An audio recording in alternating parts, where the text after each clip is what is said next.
Мемлекет басшысының Таза Қазақстан экологиялық жалпы ұлттық акциясының аясында Аманат партиясының Таза бейсенбі жобасы жалғастыруда. Бүгінгі күні Зайсан ауданында 800-ге тарта Аманат партиясының мүшелері, қоғамдық бірлестіктер, ардагерлер кеңесі, Жасыл ел бағдарламасының жастары барлығы сенбілікте жүр. 8 ауылдық округте, сондай-ақ бір қалада сенбіліктер өтіп жатыр. Бүгінгі күні Жеменей өзенінің арнасын тазалау жұмыстарын жүргізіп жатырмыз. Сонымен қатар қалада бірнеше парктерде тазалық жұмыстары жүргізілуде. Атап айтсақ, Абай паркі, Аубакиров паркі, Закиев парктері, Қайрат Рысқұлбек парктері тазалау жұмыстары жүргізілуде.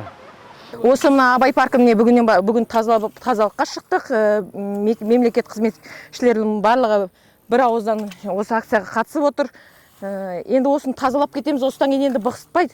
Таза ұстаса енді әр көктем сайын, күз сайын осы паркте тазаланады, бірақ халқымыз осыны бықсытып ұстайды, таза мұсыл лақтырады. Міне мынаның барлығы, осы мұсылдың барлығы халқымыздың лақтырғанынан ғой. Егер осыны урналарға лақтырса, бұндай бықсық болмаушы еді, одан кейін ешқандай халықтың арасында наразылық тумаушы еді.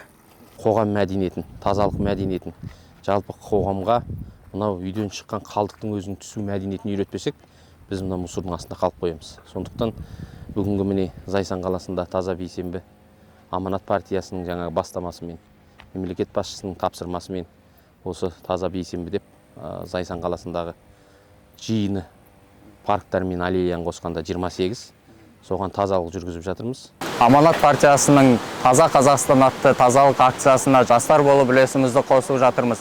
Жастарға үндеуіміз біз осы демалуға келгенде тазалықты сақтауды ұмытпасақ деймін.